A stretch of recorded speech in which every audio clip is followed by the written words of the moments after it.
Distinguished adventurers, welcome to the Community Q&A. We are back for 2 weeks in a row. It's like we're professionals at this or something. It's a new record. Yay, 2 weeks. I know, it's great. I'm Lauren. I'm the content coordinator for Idle Champions, and below me, as always, is the awesome Sean. Say hello to everybody, Sean. Hello, everybody. And happy 5th night of Hanukkah. I continue to have my Hanukkah mug. I paid $5 for this. I'm going to use it every single day.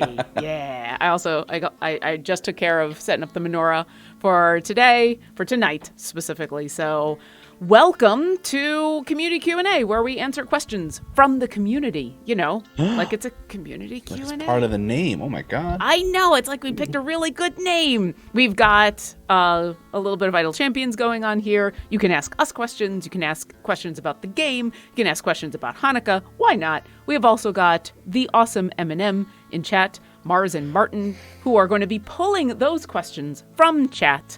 So put question in big capital letters at the start of your question to make things easier for them because, moderators, we love them. And otherwise, Sean, how you doing? How's your morning? Good. Really busy morning. Ton of meetings. You know how it goes. Yeah. And now we're here and live. We're going for it.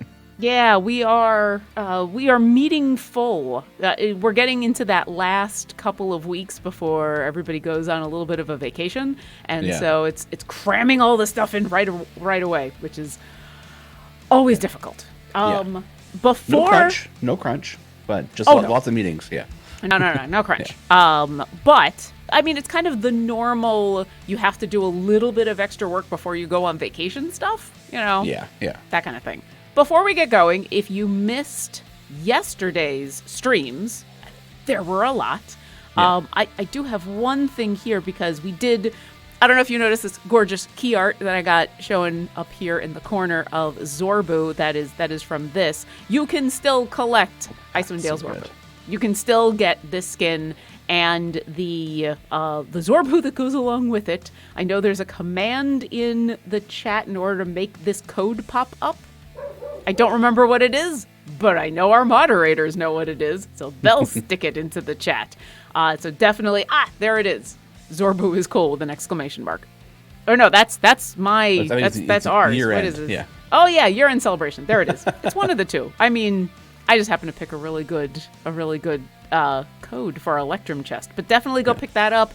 If you haven't logged into the game, make sure you are checking out the game now so you can pick up the chest that happened for day 1, and then in an hour, so you can pick up the chest for day 2 for the Year's End Festival right up here. So you can claim your fun stuff, because everybody's going to want that awesome Ashara skin. Oh, Ashara skin is so cool. Yeah.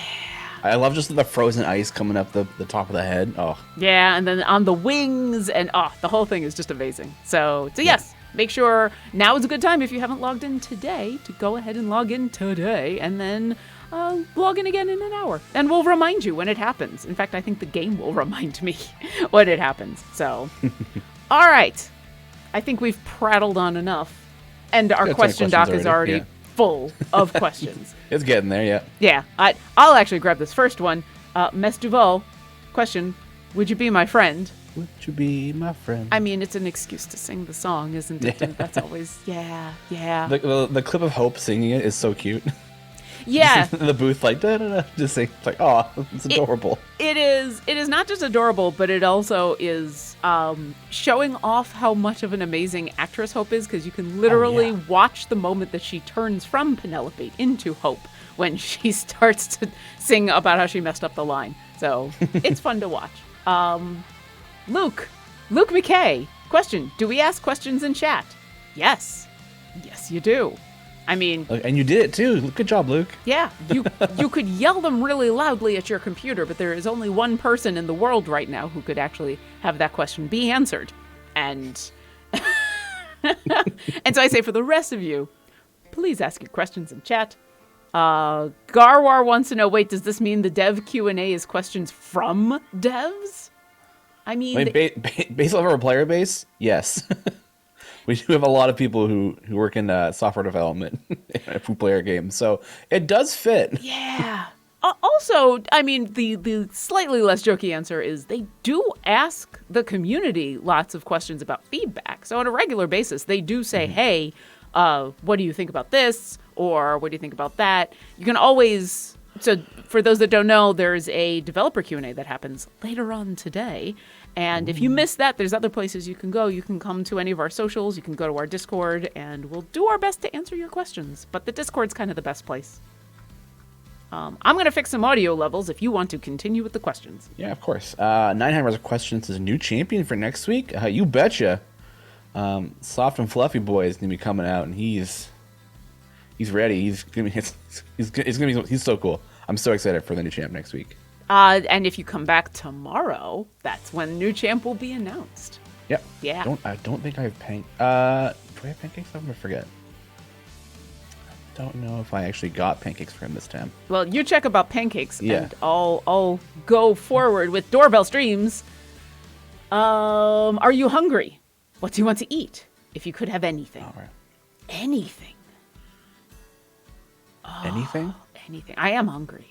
Yeah. Anything. Honestly, if I could have anything, there was this one ramen place in Japan that Nevada and I went to that when the moment they opened up, they were lined up out and around the block. Ooh. And they had some of the best ramen I've ever had. So I would definitely want that bowl. Yeah. I don't know if I have a specific taste for anything. I will say this. If this is the hypothetical in where you get to eat anything and there are no consequences, I want the biggest block of extra sharp Tillamook cheddar cheese on the planet. Just cheese? Just nothing else? cheese. Wow.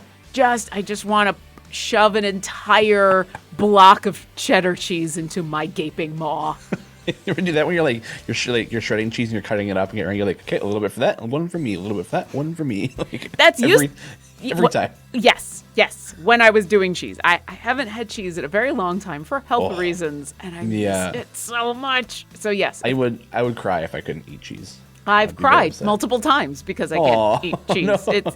Well, it's been a rough couple of years with the pandemic, and everybody copes in different ways, and food is one of those ways to cope. You gotta be careful about how you cope with food, but not having it's the, do I want to get the emotional cope of this cheese and then the physical ramifications of eating it? And so far, I've food coped in other ways. That's good. I did not realize this was going to turn into Champions of Psychology, but here we are. Yeah. Champions of food psychology, right? Yeah, I mean, every show that we're on turns a little bit into food, but that's just because food is life, and the game is love, and I love life. Our chat is hungry, that's all. Sorry, I had to take a drink. Yeah. Niskus is asking what's today's tea. Oh. I have the clear blend. Clear blend. The clear blend tea. I don't have a tea right now. I'll give into some tea a little bit later, but right now this is water with a little bit of a flavoring that you just add to it. It's a low sugar flavoring that has a little bit of little caffeine. Squeeze bottles? Yeah, little squeeze bottles. I love those things. Yeah, they're pretty good. Yeah, it's good for when I just want a little bit of flavoring, a little bit of caffeine, but I don't necessarily want a thing. But I'm gonna dive into some tea probably after this. Yeah. And I say after this, like this is not a 2-hour stream. You're just prepping early. It's fine. I can't get behind those like bubbly drinks, like the ones with like fizzy, like the soda water with like flavoring, because it just tastes like static. I'm not usually a fan of carbonation in general, just because I don't drink carbonated beverages hardly at all. Like Coke is a treat for me. The one exception is ginger ale, but very specifically, my partner has a Soda Stream, which is one of those things that you can. You're one of those too, yeah. Yeah, you can make your own carbonated beverages, which he loves. I'm usually not a fan, but he's got a diet ginger ale that. And the nice thing about the Soda Stream is you can kind of control how much carbonation goes into it. So basically, I get almost flat ginger ale. It's got like a tiny, tiny little bit of bubbly, just a little bit. It's great. I love it. Yeah, flat ginger ale is good for your good for your stomach. This is true. Also, it's just good. I'm just a fan. Speaking of Luke. Asking, he has a question. There's a new stream about formations. Yes. Where in game do we click to get the instructions on formations? There's not really any instructions in game. A lot of it is, unfortunately, just kind of test and see what happens, which is why we have a stream about it now to help people who want that help. So yesterday we did the stream. Taylor and I did the stream for Formation Save. Went really well. We're really excited to do it. We haven't nailed the date and time for other episodes yet. So, but there will be more soon. Yes, there will be more soon, and it's scheduled to be a couple times during the week. So it's not just once a week. We're planning on a couple times. So we're working on how that looks on the schedule wise. So. And the other thing that you can do, and I wholeheartedly suggest, especially as we get more and more and more and more champions, is to go on and click on the champion and read through the description of how they help and what they do, especially in their upgrades. I tend to consolidate. That will help you a lot, at least figure out the positional requirements for each of your champions, which will help build that formation. For example, let's do a little test run of Formation Save right here. Sean. Oh, God. I've created what I think is actually a pretty good Heroes of the Plains with a birdsong formation here for this. I've been going through a lot of the stuff for Icewind Dale. What do you think? Is Birdsong your TPS, right? Birdsong is currently my top DPS. That's who I am focusing on. Human is not very beneficial in this formation because he's only at this point. Human's only good for fighting bosses. Which is they'll do the extra damage, but which is true. And normally for a very general formation, I would 100% agree, and I would have Human a little bit further back. But I'm specifically a bunch of the stuff that I'm about to do. Not specifically this one, but there's going to be the next variant that I'm going to take care of includes a lot of armored bosses. So that's why I've got Human in this position, because increase the damage of the champions to get boss enemies, blah, blah, blah. If the boss has hit-based or armor-based health, successful attacks destroy twice as much, which is going to be helpful later. But you are right that now I would probably have him further back. Yeah, so this could be beneficial just by swapping Human and Freely. Yeah. Like, just have them just for now, and then when a boss comes up, you just move them back. Yeah. It's a bit more active play, but definitely, in terms of DPS, strong.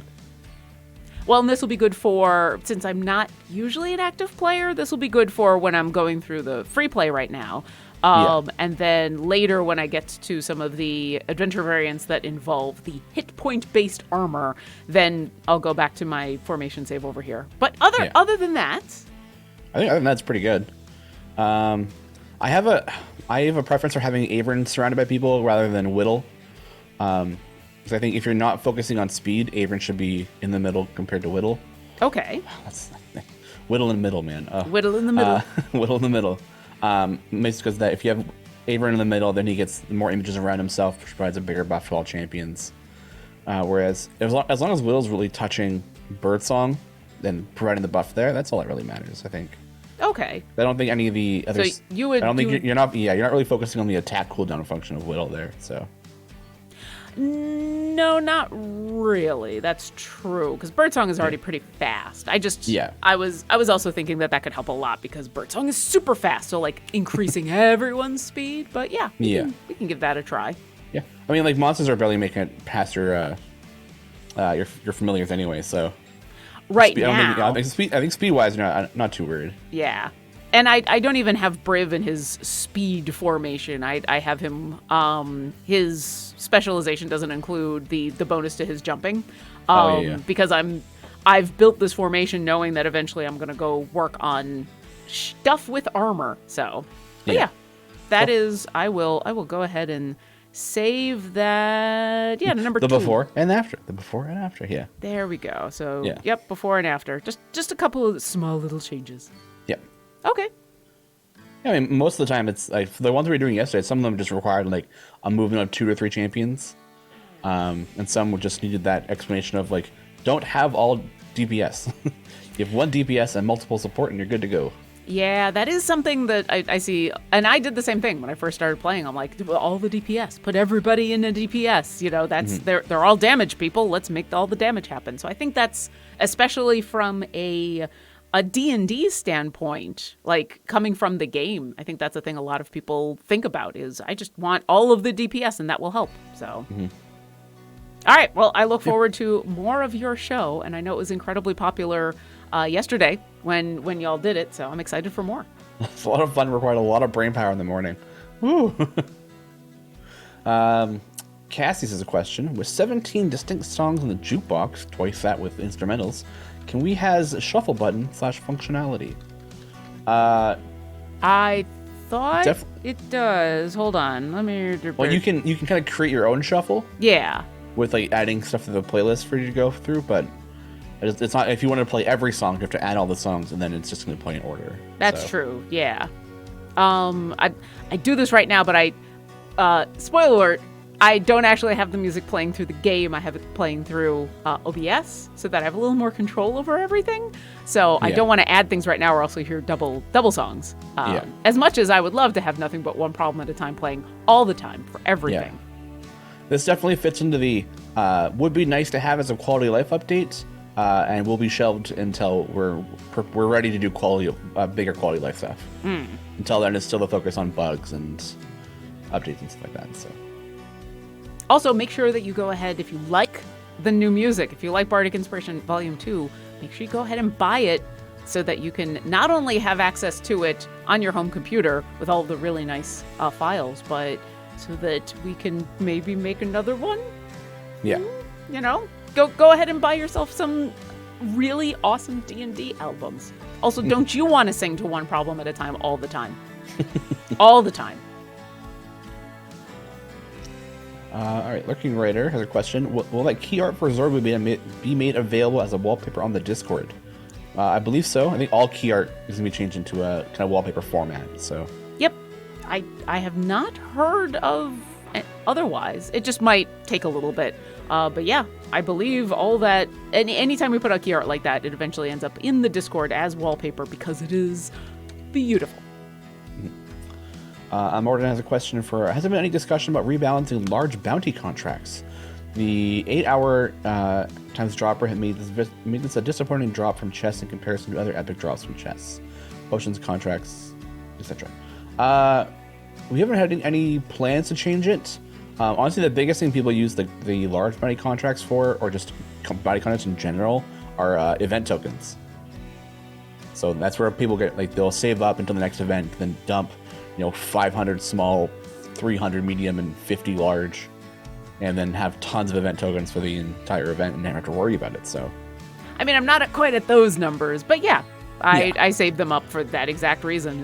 Arbitrary numbers at that point is what I was just throwing out. But yeah, that's the point. Is they most people, while they're useful for gold, they do calculate with offline gold, not current gold earning. So there's a bit of like math there that's a bit different from what you see normally. So, so mostly just for tokens, but we don't have any plans to change that currently.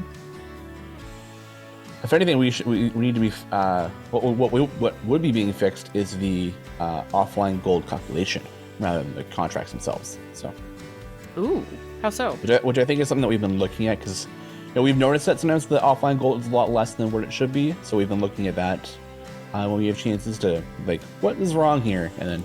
This is another part of the bug list, right? So yeah.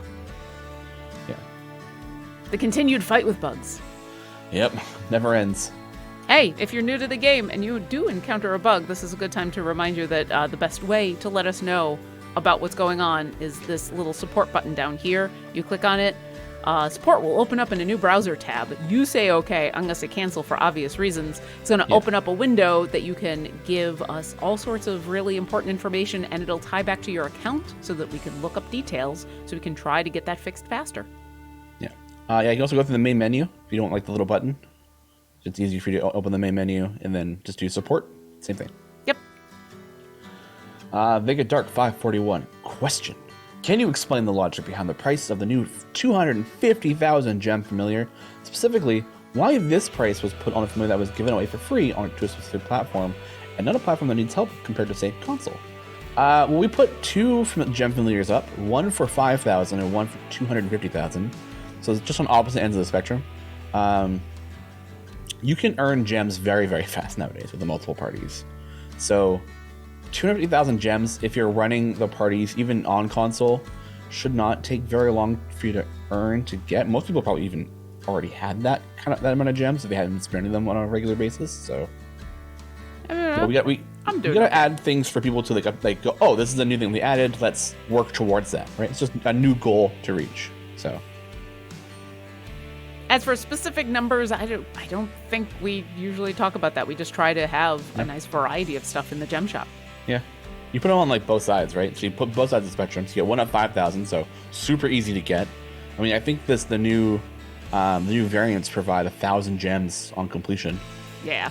So a ton of like that's a fifth of it right there for the gelatinous cube. I think is what it was. Yeah. And Pump Action 45, I just saw in chat, is asking about how to activate the multiple parties. Garwar has a guide for that, and that's it. I just like saying it because it's true.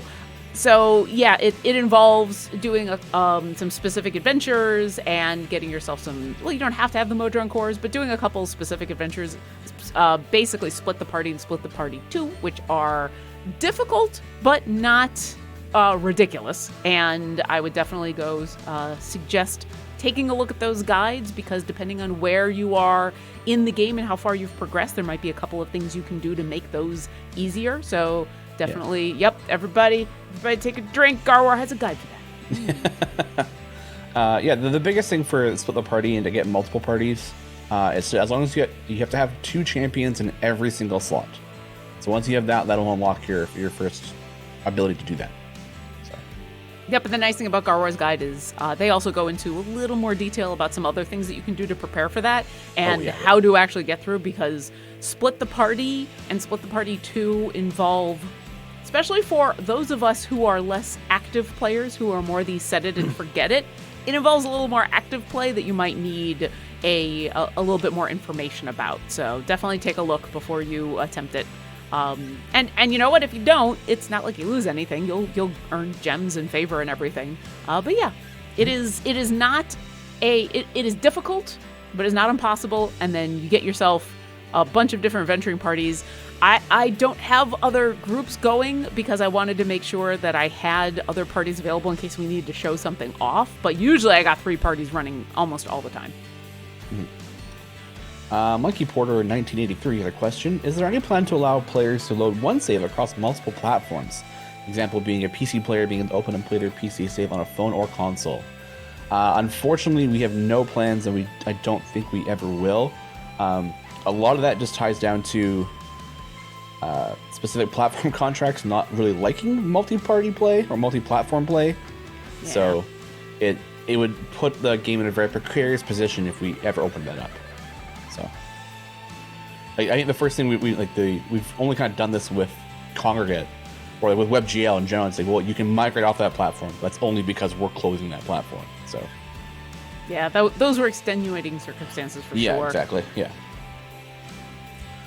that was should be close. Isn't that? I think WebGL actually ending soon, isn't it? Isn't it next week? Yes, because it's beginning of December, but I don't remember the specific date. Yeah, I want to double check that date.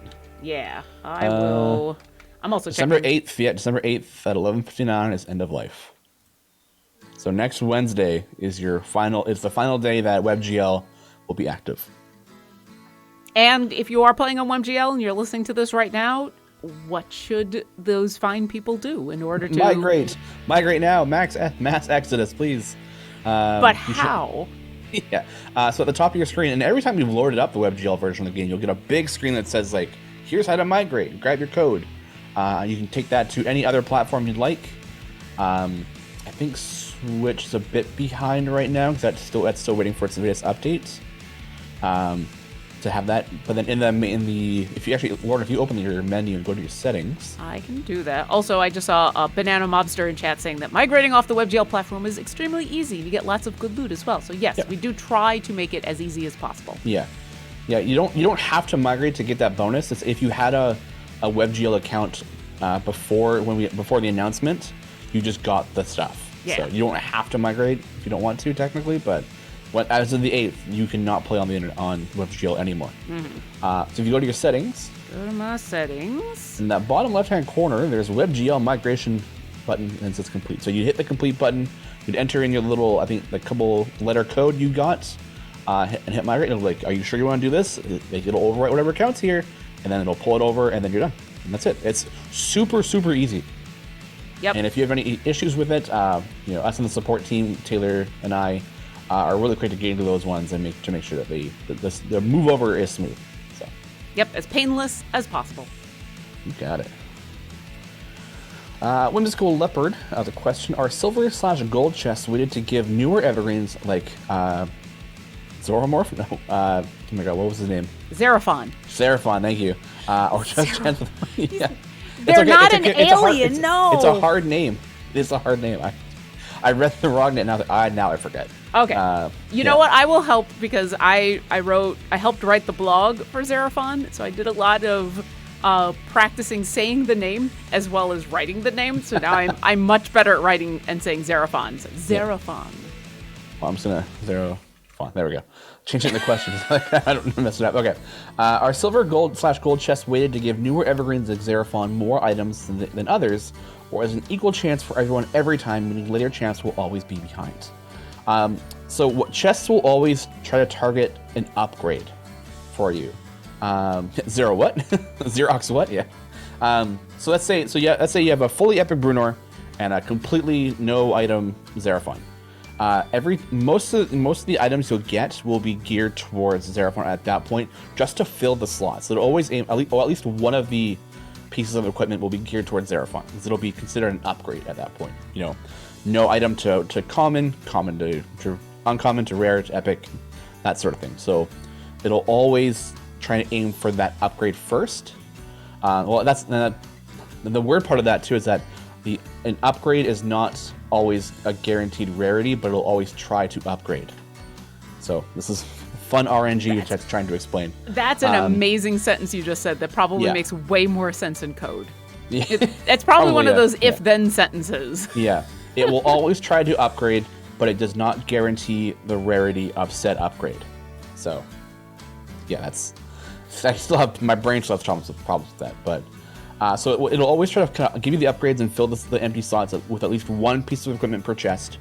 If you get more, if you got two pieces of equipment in a chest, the second one will be a random add-on. So it'll do its best to kind of catch up and fill those spots up to try and match to epic. So, but item level wise, that's just random. So let's say once Zeraphon and Brunor are both fully epicked, at that point it's just random, whatever the chest is going to provide. And speaking of Zeraphon, this next question. Oh. Right up your alley. Oh, yeah. Jason, question for Sean. Are you so excited for everyone asking for help on Zeraphon next formation save? Oh, boy. I haven't really even used Zeraphon yet, so I have like a small idea of how he works. But it's definitely going to... how they work. So it's going to be a lot of homework, I guess, to... get them figured out. If I can help, I don't have Zeraphon unlocked on my game yet. But once again, I helped write the blog, so I have a pretty good idea. And in practice, obviously, things might... to unlock them. Oh. I thought it was for using them. Okay. Oh, no. So they're asking... JSN is literally asking for using them. I personally haven't... They updated they replied in the chat saying to unlock them. Oh, okay. Yeah. I mean, both are difficult, so yes. To be fair. So, in order to unlock Zeraphon, you have to finish out the campaign for Icewind Dale, Rime of the Frost Maiden. There is, and there will be a couple of variants that you have to complete. They were just added to the game yesterday, and Zeraphon will be a champion that's added to the formation. And once you complete those final couple of adventure variants, you will unlock Zeraphon. Let me actually grab the specifics here. Yeah. Mars is actually going to be doing the unlock today on Mars Guiding Hand. So there you go. Definitely tune into that if you're having some issues with that. So you have to complete the Fall of Ythryn in Icewind Dale, and then there's going to be an adventure variant that's one of the ones of the Fall of Ythryn that's called A Lesson in Classes, and you complete that, and that's what you get to unlock Zeraphon. Now, the cool thing about Zeraphon is they're a very dedicated support champion. They are literally there just to make everybody more powerful, and it's all based around their ultimate attack. So their ultimate attack is because they're a doppelganger, they imitate one of the other monsters on the field. While they're doing that, kind of the role-playing behind it is it's as if they've learned a whole bunch about the creatures that you're fighting and are able to impart that knowledge to all of all the people in the formation. And so everybody just gets better at fighting those creatures and the other creatures that come with it. So they basically just buff everybody while they are transformed as this other creature. And so almost all of their abilities are either give more bonuses to the formation while they are transformed or make their transform happen faster and last longer. So it's probably going to be less about positional formation for Xeraphon and more about building a formation around them or that they can be in where they're going to offer the most bonuses. Yeah. And I don't think they have any positional abilities at all. So. No, it's all the big all thing champion? is the big thing is their and it's actually kind of cool. Their specialization, once you pick it, what it does is it basically helps give a extra bonus to specific champions who meet that ability score. So like, hey, champions that have a strength of over 13. But if you have champions in the formation who don't meet that requirement, they provide a different buff. So basically everybody in the formation, no matter what specialization you pick, is going to help Xeraphon buff everybody. Yeah. So I think they're going to be really, really useful. Yeah. Cassius says that it's a shame that Xeraphon can't do bosses. Imagine if they turn into a Tarrasque or Tiamat. I mean, I think that's the reason why they picked it, so you can't do bosses, because then you just lose your entire formation as a huge boss takes over the screen on your side.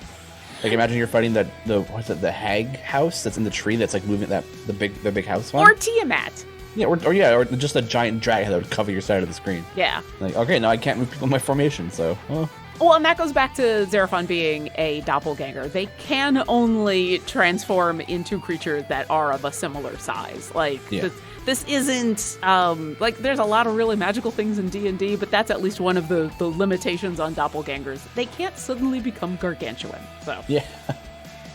They put a lot of size restrictions on in like spells and stuff in D&D. Like, you can't just suddenly gain more mass, usually, unless you're using, like, enlarge. Yeah. But, because if you think about the way that the grid system works for battles, even if you play Theater of the Mind, as soon as your character increases a size, then everything that is that relies on, like, hey, everything that is adjacent to me, if you go from being 1 square to being 4 squares large, all of a sudden you go from having 8 squares around you to 16. So it can stack in ways that get really, really overpowered, which is why the vast majority of the time when you're playing a player character, you are medium or small. They don't let you play a large character. That's why centaurs and minotaurs and loxodon and all of those as player characters are considered medium creatures. It's not for any specific reason besides just hey, if you had a loxodon who was large and they were doing area of effect spells, like, they would be just so much more powerful than any other race or lineage. So yeah, that's true. Yeah. Oh, hey, Argon80, thanks for the sub.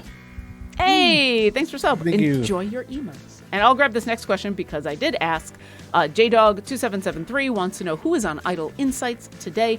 Jim Zub is the guest on Idle Insights. They are I'm assuming they're going to talk about Idle Champions Presents the Trials of Mount Tiamat and being Minsk and Boo, and then also probably awesome writer things because he is the writer behind a whole bunch of comics and is also just super cool.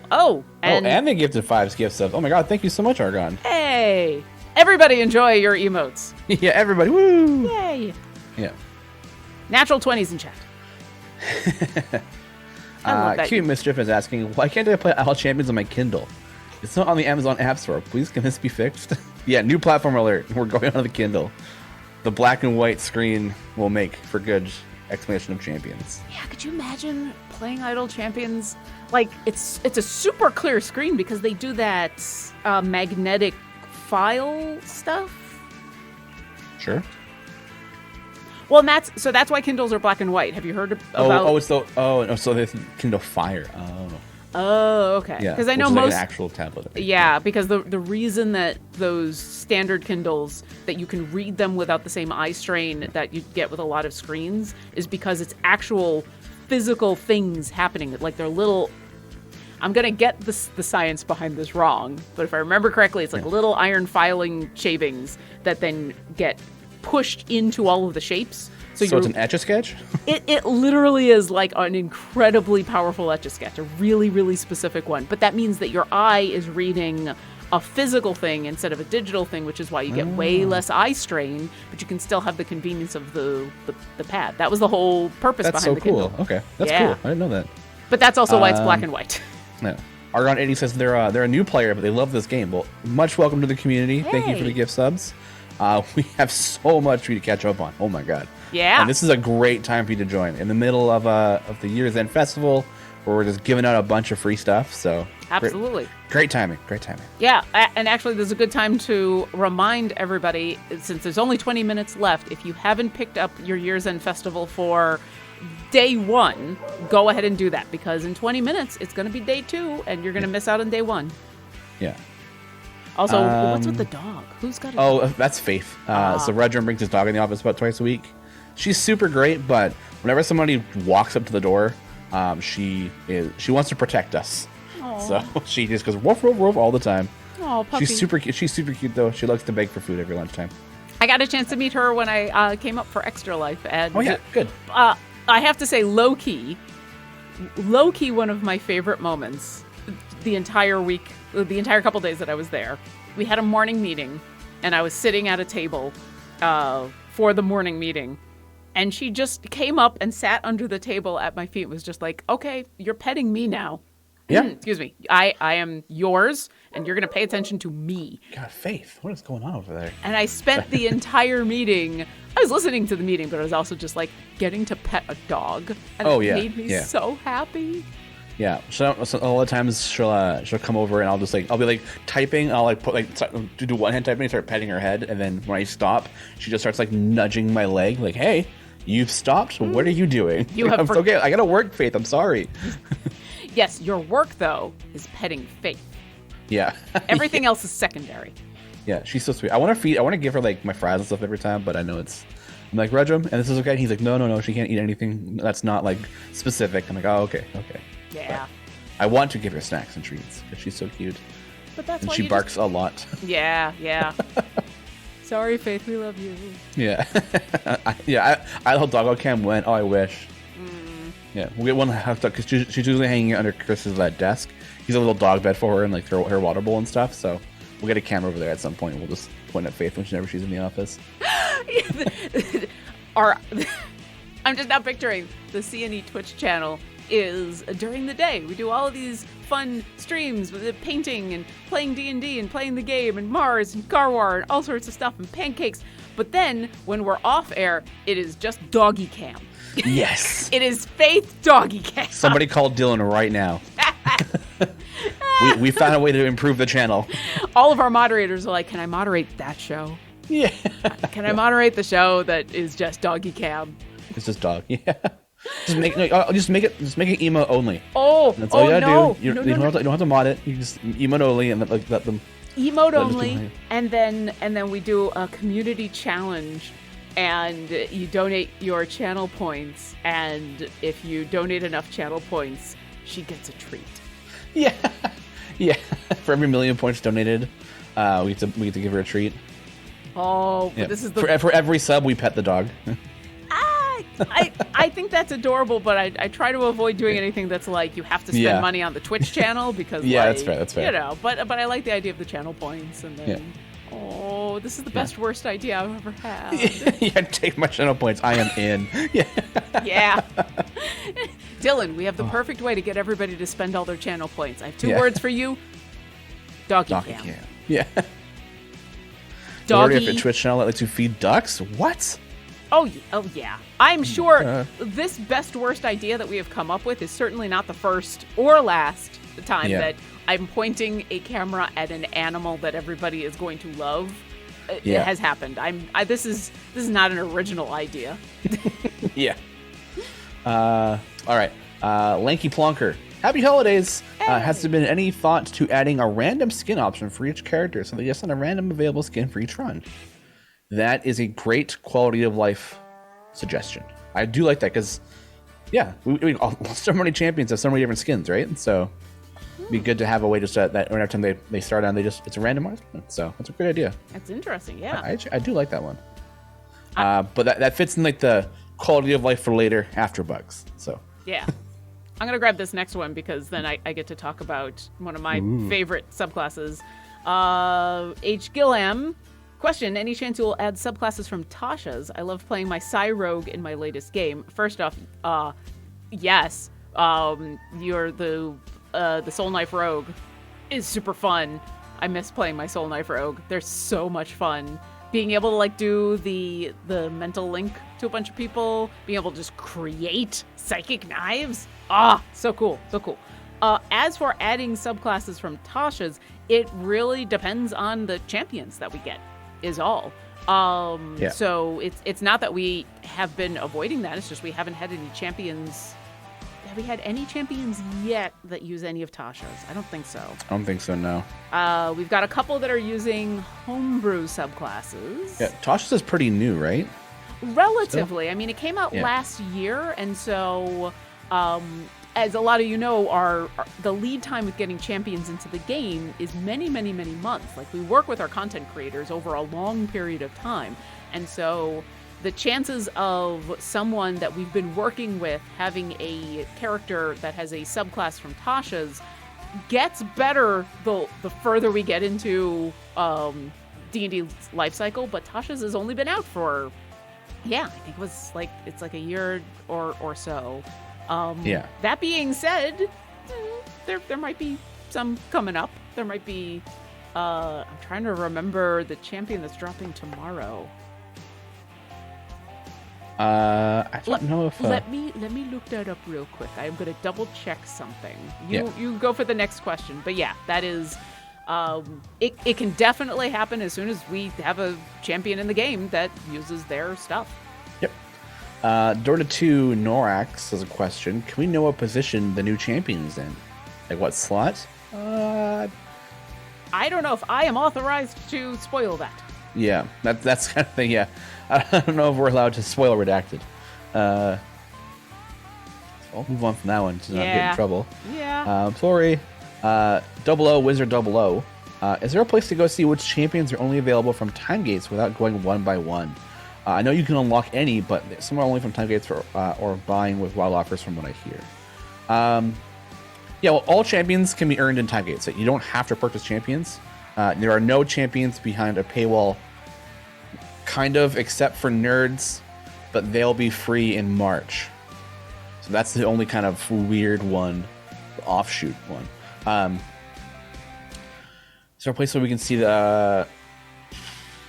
I don't think we have, unfortunately, anything in game that shows it really well. Trying to think of if what time gate window shows. Here, I can show you. Also, I will say from that last question about Tasha's. Yeah. It might happen sooner than you think. Ooh. I was wondering that actually. So I was looking at the class it was, and I was like, I'm not sure. Yeah, I just had to double check something. Okay, view available time gates. Let's see. So, time to event, which I guess would be away, because obviously you can only pick up event champions at events. Yeah, but I think the problem with that is that they're still marked as being like a year one Simroll champion, so I think it won't show properly. Yeah, I unfortunately don't think we have anything in game that showcases which is what champions have been retired out of events. I think even if we just have like a Y1, Y2 like on their screen, I think that would probably be better. That might work pretty well. Yeah, that's just a simple option, right? So, and there are probably some like resources in the Discord or on the Owl Champions wiki page that'll probably help with that. But yeah, I don't think we have anything in game, unfortunately. yeah, again, that's one of those quality of life things that is higher on the list that we'd like to add, but still behind bugs and improving the game. So, yeah. But there's probably like a Mars visual guide too. Yeah, something along those lines. Definitely. Close that. Get back to it. There we go. Speaking lurking raiders, speaking of food question, Sean, what's the plan for Real Champions this week? Ooh. I got stuff planned, man. I planned it yesterday. Email was sent out. Lee's got the images. We're good to go. And what time is Girdle Champions tomorrow? 10 a.m. tomorrow. It's not too bad. It's later than the formation says, so I'm okay. There you go. I'll have time to have a coffee tomorrow. Counting question, Sean, what brand is your homeopathic tea? Unfortunately, it was the Evil Company branding. Yeah, but I'm not saying their name. They're evil. We'll just move on. Cassius 335 question: what do you suppose turn X into food and or drink would require spell slot wise? Menu is a material component, and you can only transform it to something that's on the menu. Ooh, interesting. I mean, I did create. There is a bunch of create food and water spells that are out there. I mean, there is literally create food and water, which is a pretty awesome spell. It's a level 1 spell, right? No, create food and water is or second level. Yeah, create food. It's a low level one. But. Yeah, it is super effective for when you don't want to have to worry about that kind of stuff. The fun role playing part of the create food and water spell is the fact that what it creates is essentially a hardtack. Yeah, because it says the food is bland but nourishing and spoils if uneaten after 24 hours. It also creates 30 gallons of water. So it's 45 pounds of food and 30 gallons of water. So it's a third level spell slot. Oh, third, right, okay. Yeah. Orkira does this on a regular basis because every once in a while it's just like food has to happen. And it's become a fun thing because my role-playing for how the food arrives is in bread bowls. And the 30 gallons of water, it can fill up a whole bunch of different containers within range. But I like describing that the 45 pounds of food that you get to show up at like as a pallet that you can hide behind like it's Gears of War. Because it's just a bunch of hardtack. So yeah. Goodberry is also a good one if like you just need to eat something just to get through the day. Yeah. So Goodberry is good, but you need a druid, whereas Create Food and Water is available to a lot of different classes. And also Goodberry, I think it's like a D6 worth of berries? I thought it's up to 10 berries appear in your hand. Yeah, but you have to roll a dice, right? Nope. It's up to 10. Oh, okay. I thought you had to roll. Which makes it really good for druid life cleric spells. Because then like a Goodberry will do like 1d8 plus 5, whatever. And you have 10 of them. Yeah. And they'll last for a day. So. Yeah. It's really good. It's a little bit overpowered when you put the two together, but Yeah.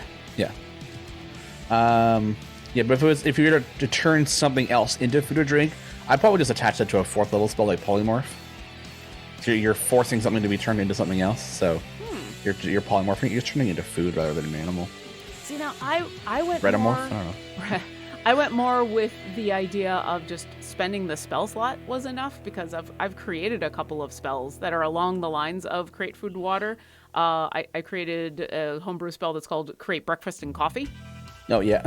So Create Breakfast and Coffee is also a 3rd level spell. You create a full breakfast spread within range, enough to sustain up to 8 humanoids that lasts and refills. It's basically like, it's the same as Create Food and Water, except it's a little more specific. And it does cure some diseases and poisons and stuff. Also, it specifically creates coffee, which is just... so like a lesser restoration a little bit? A little bit. And then I did also create Cheese Plate, which is a 1st level spell, which is... it creates a cheese plate. It's a charcuterie. You get cheese. You get temporary hit points from that. Is it random cheeses or specific? You create a variety of cheese on a cutting board within range, enough to satisfy up to 6 humanoids. The cheese is a variety of your choosing and spoils if uneaten after 4 hours. Anyone who can eat some cheese gains 5 temporary hit points and gains advantage on the next intelligence check made in the next minute. So the idea is like it's supposed to be an RP kind of spell in where you create charcuterie and you sit down and you eat some cheese with somebody and then you figure shit out. Yeah. Yeah. Like, I need a snack in a moment. Yeah.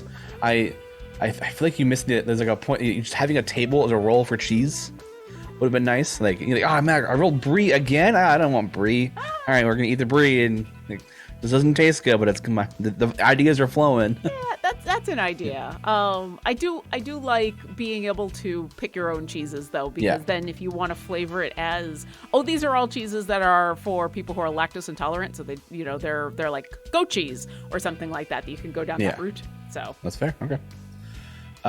Super Greggy 85. Do you guys like coffee or not really? I like coffee. I like Starbucks sugary coffee. That's not coffee. That's dessert. Yeah, I won't drink just like a double Tim Hortons coffee. Oh, not for me. Double doubles. I missed that. Oh, Tim Hortons is so good. I don't like. I guess the proper term is I don't like drip coffee. It's too, like I don't like very bitter things personally, so I don't drink wine for that reason too. It's gross. And I agree on the bitterness of the coffee. I do prefer coffee that is either I'm going to say high quality, which makes me sound snooty, but I do prefer a coffee that I can drink black that doesn't require sugar or milk and that isn't going to be very bitter. And so I actually have some pretty nice coffee from there's Found Familiar and Grinder. And they're not really that expensive for just some slightly higher quality coffee grounds. And then I do have a French press specifically for coffee. And the reason that all sounds like I'm going down the path of snooty coffee person, but here's the thing. Like, I found that Sean, for people like you who prefer their coffee to be a little bit more on the sweet side, but don't necessarily want to give into the sugary stuff, having a little more control over a slightly better coffee ground and the actual brewing process can help a lot. Luke, Lauren had a French press. Guess what I just broke? Luke broke my tea French press. The coffee one is plastic, so the coffee one is still okay because that's a bigger one. But I bought a really nice little 1 cup glass French press, and it was okay. I'm glad you're okay, Luke. But yes, I think, and I'm not saying you have to go down this route, but like I have found personally with coffee, spending that tiny little bit of money on slightly better coffee and being able to use the French press to make it myself so that I can control the brewing process, at least as far as how long it seeps, I can avoid that bitter coffee taste. Okay. And then I don't even need any sugar or milk in it. But I do also enjoy Starbucks dessert coffee. Fair. Alias Buck is saying that pre-Burger King Tim Hortons is good. That's what I've heard too. Fun fact, McDonald's actually got the beans that Tim Hortons used to use pre Burger King purchase. So if you liked old Tim Hortons coffee, go to McDonald's because they have those beans now. So I miss Timbits so much. They're just donut holes. Yeah, but they're good donut holes. You can just make them at your house. No, I can't make. I'm not. Listen, I finally got the chat to stop telling me that I needed to get a machine so that I can make cotton candy. The last thing I need to do is be frying up donuts in my apartment. Like, get an air fryer. Air fryer would be the way to go. No. I love my air fryer. It's great. I don't use it enough, but I do like it. I'm glad you like it. I'm not getting an air fryer. That's fair. Okay. There, that's your food chat for today. Yeah. Oh, it'll happen again. Don't worry. Oh, yeah. Jezebel Marquisa is a question. Do any of the speed effects work if the party is working in the background using a core? If so, which ones? What about speed pots? So champion speed effects do not work in offline. Speed potions do a little bit. Yeah.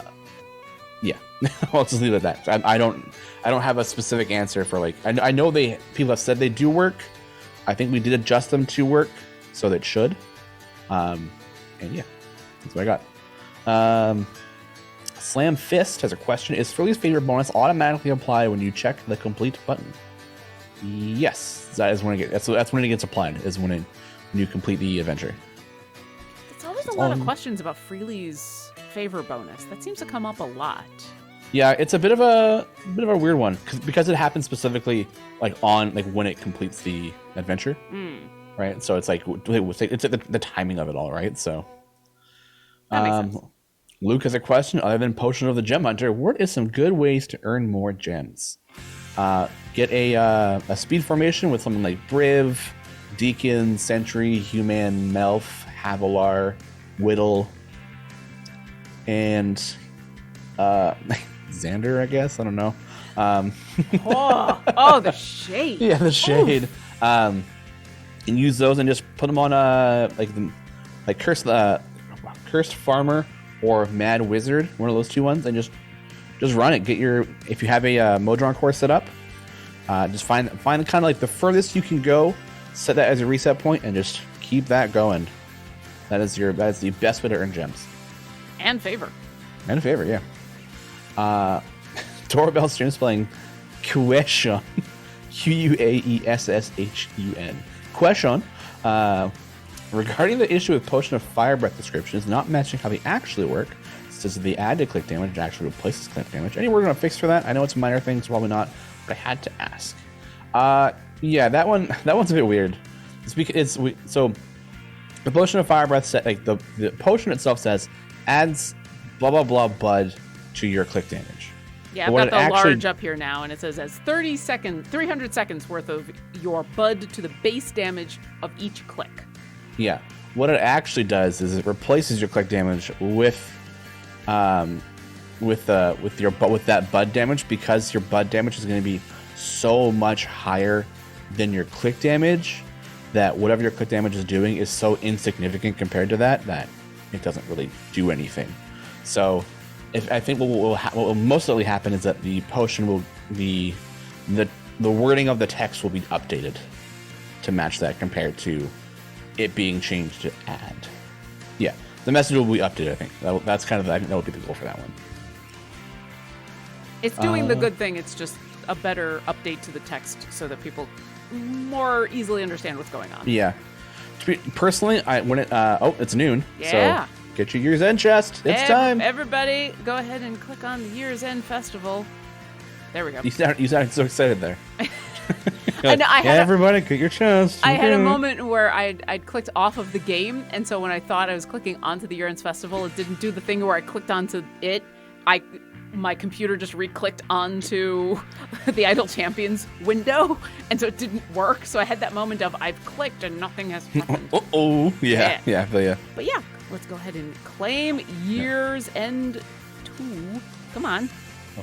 I was just loading everything. Yeah, it's noon. Just loading. That's why. Ooh, what we got? Potion, Fire Breath, Giant Strength, made me happy. Modron Chest, large Blacksmithing contract. Those ones are always good. Yeah, I mean all this is good, but we've been giving out so many time to get pieces recently. Like, wasn't like one of the final Idle Champions Presents ones like just 6 pieces? And I think there was a code after that as well that gave 6 more pieces. So we're just like, here, you want champions? Here, take them. Because take the pieces. Champions are fun. Champions are cool.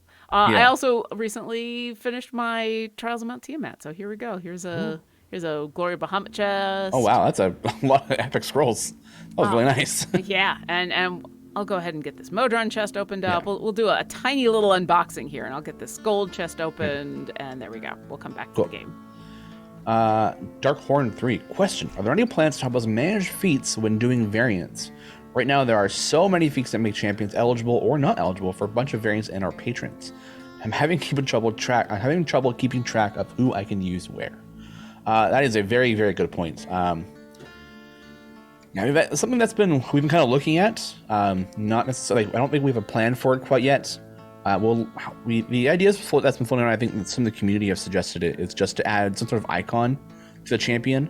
That's kind of like, hey, I have a feat here that can be used, right? So that'll probably be the best case scenario we can do, unless we add like a whole other dialogue, like a feat manager or something. But I don't think we'd go that far. No, yeah, the whole feat manager seems like a bunch of overkill. Definitely having something in a specific champion would make a lot of sense. You know how the when you unlock a feat, you get the little exclamation mark that says like, hey, you have a feat. Like, I'd imagine something like that, but like with maybe the feat icon we have there. That's like a symbol that'll just blink a little bit and say, hey, you can use this champion. Don't make it blink. Don't make it blink. Oh, don't make it blink. Okay. Or just like kind of go like maybe like this a little bit, in and out. Not like blink. I would prefer not blinking. Please no. I need to click on that alert even though I know what it is. Oh yeah. Oh my god. Yeah. Totally. I'm that person who can't just have alerts. Yeah. There can be Onyx no Square alert. says, Sean, I love that idea. I'm glad. All right, not blinking. Maybe it's like a slow pulse kind of thing, not like a blink. Or just, I like the idea of the little exclamation mark of like, it's an alert, but it's not going, Look at me, yeah. Or yeah, even like a little plus, yeah. I think just adding like the feet icon to like the top right of the champion box, or like right in the middle, something that doesn't cover the champion, that doesn't hide any of the other icons. Especially when you're on narrow box mode, where you don't have a lot of room. yeah, like I am Maybe right now. maybe we would just disable it when you have narrow box mode on or something like that, because that'd be a bit hard. You lose a lot of real estate room with the narrow box mode, right? And you wouldn't want the icon to cover the champion's face. And you would need to be able to dismiss it when it's, or either dismiss it or have it not be visible when it's not worth it. Like, you don't want it there all the time. Yeah. A lot of champions have feats that will increase a thing. Yeah. So, I think it'd be like, if the champion is like, so if they're eligible, that icon won't show up. If they are eligible with a feat, the icon would show up. The moment you'd equip the feat, that icon would disappear. And that'd probably be the best way to do it, but yeah, because then you could be looking at like who's in a bench slot, and they would still have the no, I am not eligible for this patron. But then if they've also got that icon of I'm not eligible for this patron, but I've got a feat that can make me eligible, that's where it would make sense. It would only show up when you've equipped that patron and you're looking, yeah. A lot of ways that can happen. Vovcast, this question. I got content restriction for trials again, and that's not fun. Any plans to add con +1 feat for Ashara? Now, you can't use Ashara in everything. Yeah, you gotta use other champions. So it's the whole point of the game is to build different formations based off of different restrictions, right? That's the whole point of variants, and that's the whole point of trials with the rules. So, and then just imagine, it does suck, but well, it sucks until you have another champion that is a hardcore DPS that can do that restriction, and then imagine what a hero you are going to be when that restriction comes up, and you're like, I'm all good. I got 3 or 4 other DPS that I can switch to that can work with this. Like, imagine the joy you will get instead of, just sadly looking at Ashara. Like, imagine if we had a little ball of murder gnome that we've just given away that could do a job like that. But, gee, I wonder who that could be. I wonder. Yeah, no one. Never heard of him. Mm-hmm. No, he's too busy up in the north. Yeah. Or like I said, because it's what? It's a +10 to con? It's con 10 and above, yeah. Yeah, I mean, might I recommend a song of birds? Might I recommend this beautiful tabaxi, who is very happy to be there slashing with all of the swords, and then does not need to be murdering 3 billion other monsters in order to be effective. Yeah. Little ball of murder? Clearly you mean Penelope. I mean, yes, that too. But if we're talking about a dedicated DPS and not just someone who is a dedicated support who then just happens to be a ball of murder because, she is. Ocean Mon is saying, they give away Zorbu right now? Yeah, with the code that's been putting up in chat, the year-end celebrate, this one. You'll get Zorbu, that skin, and I think some chests. Yep, you get some chests, and you get the skin, you unlock Zorbu, and 3 chests. Awesome. Yep, it just ended up in chat. Thank you, cool. mods. There we go. Lionblade says, I heard there used to be a mage hand familiar for 250 gems. Can this come back, please?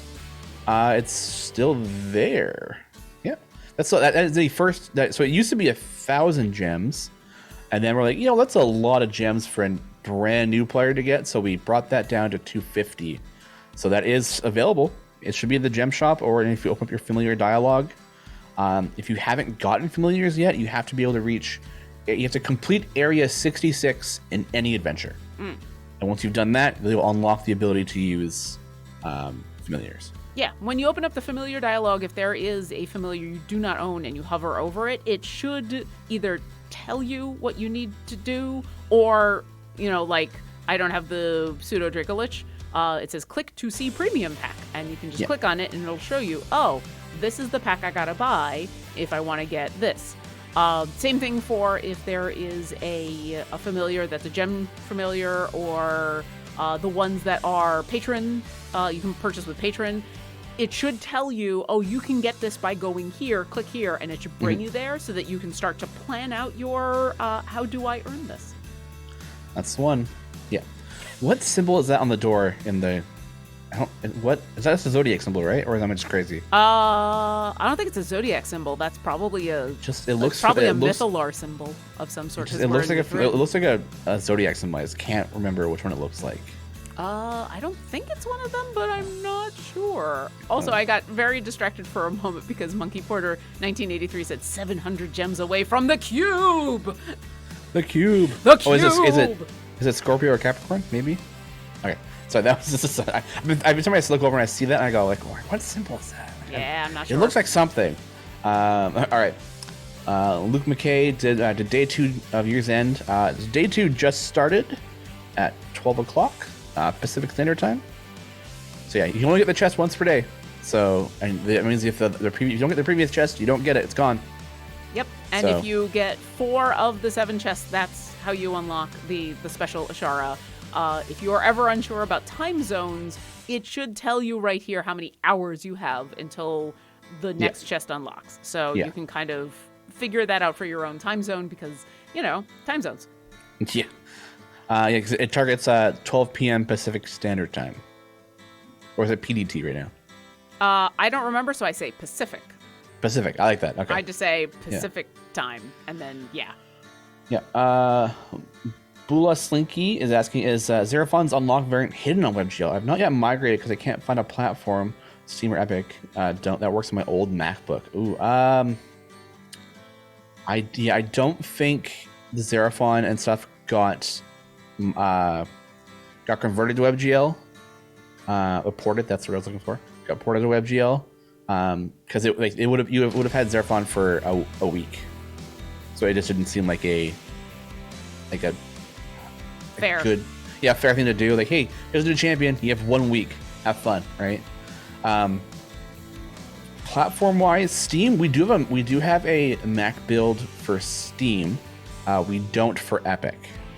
Does the download client that we're working on, does that work with? Ooh, I don't think so. I think that's still Steam. I mean, that's Windows. No, sorry. Yes, there is a Mac version you can download. Yes. Awesome. So you can always check our Codename Games, codenameentertainment.com. Then select Isle Champions, and then you can play on C&E Games. And then there's a downloadable client from Mac there you could try. Also, might be good to tune into Dev Insights later on today to ask Dave and Justin for that one too, if you have any bigger concerns beside that. That makes sense. Yeah, because we are a majority Windows developer, not so much Mac developer. So we have from my understanding is that we have a little bit of knowledge in Mac, but not too much. So we don't target Mac all as much as we can. So. Kuvu plan, is it possible to have enough item levels in Brave to jump past the ban wall, or does the guardrail stop that overly large jump and have him land in the last safe zone? So to my knowledge is that I'm trying to think what's the best way to yeah, your highest max area will never hit the ban wall. So the ban wall is I think 2005, but it stops counting at 2001. So if you get to 2001 and then Briv's like, I'm jumping, and then jumps past 2005, your highest max area does not actually update, so it wouldn't trigger the ban wall. You would need to manually enter area 2006 into some data push yourself and kind of cheat that way for it to go whoa, you're actually cheating. Goodbye, you're banned. So I love it though. I love the idea that is the one thing that can stop Briv is it's not a wall of force, it's a wall of ban. Yeah. You've reached the world end. It's the world end wall. You can't go farther than this. It just does not exist. Yeah. Not even Briv can get you past the end of the world. Yeah. I definitely want to see. I want that moment with Adam as Briv being like, but I am a god and I can jump across vast distances, and how dost thou keep me from getting past your wall of bans? Yeah. That's my really bad He just Briv. jumps on the wall and then pauses there for 24 hours and then falls backwards. Like, whoa, what happened? It's the one thing that can stop Briv. Yeah, just a quick 24-hour ban.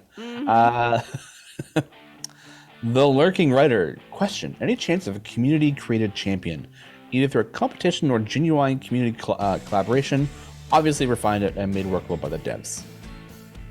So the hard part about that is that, as I don't know if you remember, a while ago, I ran some D&D games for the community, in where the chat decided what the character that you all were playing was going to do. And I don't know if you remember, but that was a chaotic process indeed. It was fun, it was ridiculous, it was chaotic. And coming up with a champion does kind of require already a lot of collaboration between a bunch of different places.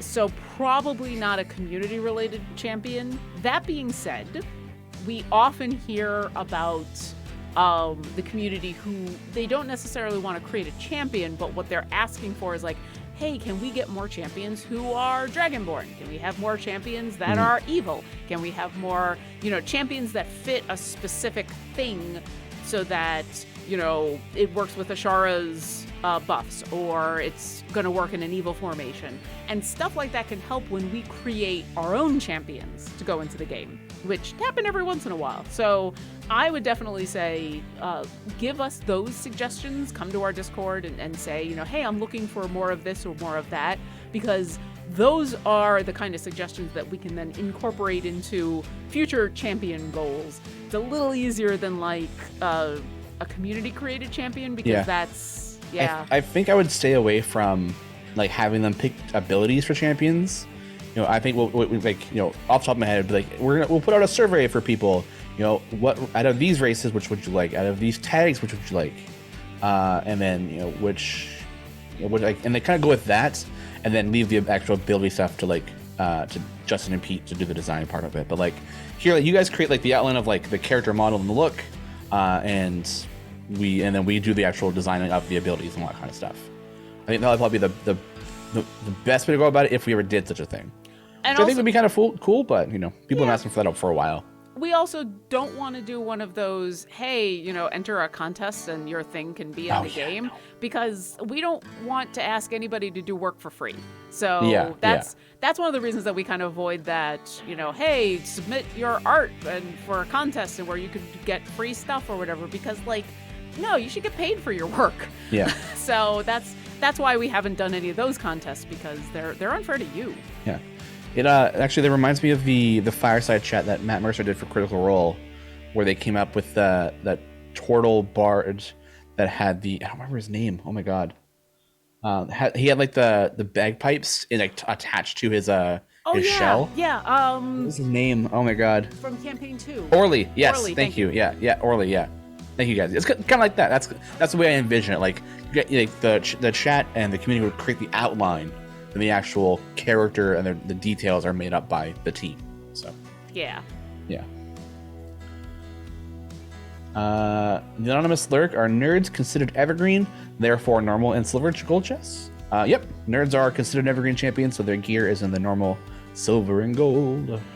And actually, I'm going to skip ahead to Twin Star 1, because they actually ask a question about evergreens. New to the game. Perfect. Hey, welcome. Glad to have you here. Was wondering what some of the terms mean, like evergreen.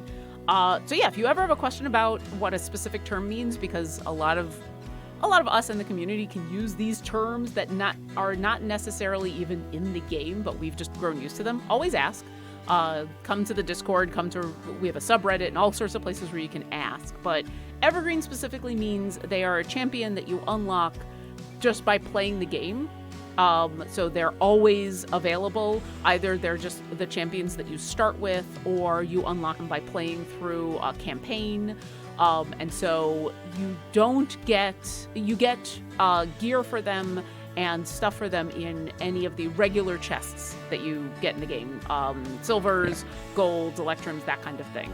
So that's kind of the best way to describe an evergreen champion is you don't have to play any of the events in order to get either gear for them or unlock them. Yeah, exactly.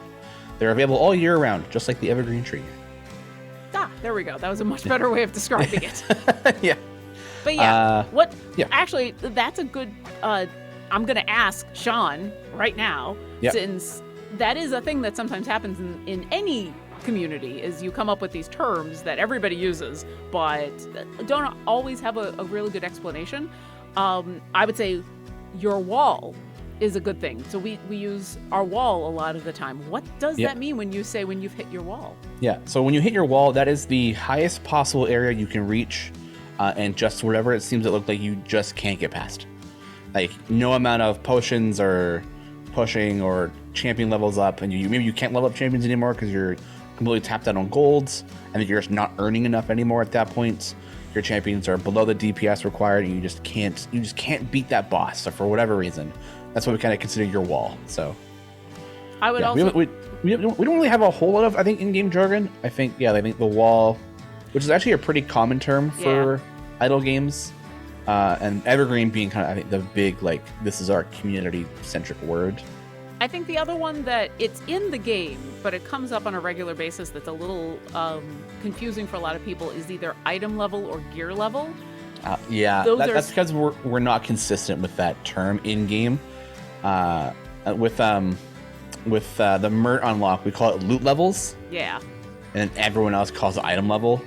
Yeah. So, and Garwa pointed out loot level, exactly, loot level. So loot level, item level, gear level, when they're talking about that, we're specifically talking about the gear that your champions have. See how, so I got Brig right here. They've got the Magnificent Wand of Wonder is level 88. The level of that piece of gear is level 88. So it's the gear level, the loot level, the item level. All of that means that specific number. And there's like patron variants and stuff like Mert that require a specific number of loot levels for all of your champions. So that's all of them combined. So leveling up one piece of gear will level up that total number. And that number also increases the bonuses you get for that specific piece of gear. So when you hear people talking about leveling up their champion, they're not necessarily talking about doing anything directly to Brig, because Brig, like, he's listed at level 0 right now because he's not in my formation. I'm not using him. But say if I come over to Whittle right now is 2,340, and that sounds like, ooh, you've leveled up Whittle a lot. Well, kind of. That's just what's happened while I've been playing. But what people usually mean is they're leveling up, they're getting more gear for Whittle to increase her gear level, which will increase the amount of bonuses and damage and stuff. So that's what that means. Exactly. What's we got? Old Man Master. This is a question. Any chance that we can get a way to see our patron chores before we choose map to play as a quality of life change? Definitely, that's something we've been looking at. Just a way to like access some menus from the campaign map. Yeah. The biggest problem is that a lot of things in those menus are adventure specific, and we'll do things in adventures. So we won't be. I guess be really careful of that kind of stuff to avoid any sort of exploits or anything like that. And apparently, there's going to be a giveaway that's starting right now, and it's going to last for 2 minutes. There'll be 2 winners drawn. And the keyword is going to be Neverwinter Dreams. So let's just make sure that's getting started. Oh, and there it is. There we go. All right. Oh, the Trials of Mount Tiamat t-shirt. Oh, that's amazing. Let's go. Those are super cool. Yeah, those shirts are awesome. And there's not a lot of them either. Like, and this is the only way you can get them. No. Yeah. No, and I totally agree on the being able to look at challenges. This is usually why on my Monday show where we talk about patron challenges, I start usually on a screen and where often I'm doing like a Trials of Mount Tiamat run. And I talk about, hey, stay here for a second before you go off to switch your adventure parties to somewhere else. Stay here and let's just look at everything. The other thing to remember, and it's a little annoying, but it's not the worst thing in the world. Once again, if you're on the main map, if I'm over here in an adventuring party that I haven't set anything up yet, so I'm just sitting on the map, I can always just, no, I'm not starting a trial. I can't start a trial for another 3 days.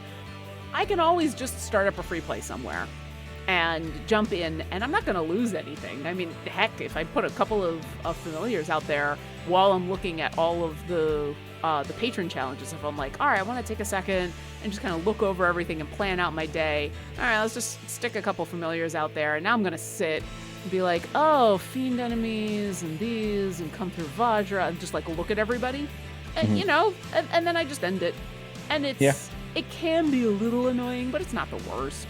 Yeah. But yes. I mean, if you have like the whole three parties and stuff, or even a second party, I like just having a just adventure running. Maybe it's not doing anything, but that way I can always go to it and check things if I need to. Yeah. Obviously that's not ideal, but it's just the workaround we have for now while we plan on other things. So yeah, but a lot of changes we want to make to the game. We want to make sure the game is playable and not full of bugs. That's kind of first. Yeah. So. And like Sean said, adding some of those, the quality of life things to the main map screen, it sounds like, well, just add the button there, but it does get a little more complicated than that in surprising ways. So, but yeah. I completely agree. Being able to see those challenges specifically without having to be in a party would be nice. And we're working on a way to do that. Yeah. UI design is very fickle, so. This is a fickle thing. I'm going to stick a speed potion in here. I'd like to get this done today. Longtime Lurker has a question. The list of legendary effects for the new champion is 2 that are the same. Is that correct? I don't know. I'll double check that later. New champions as in Xeraphon? I think so, yeah. Yeah, I'm assuming so, 'cause that's the only new champion so far. Yeah. Well, besides, I guess, who was 2 weeks ago? Brig? Whittle. No. Whittle, right. Well, it's all blend. Does it blend? Yes. Yeah, it doesn't blend, yes. Elysium Atreides. There was an explosion at a cheese factory in France. Debris was everywhere. Oh, you got me all excited about free cheese. And then you had to pun me. Jeez. Yeah.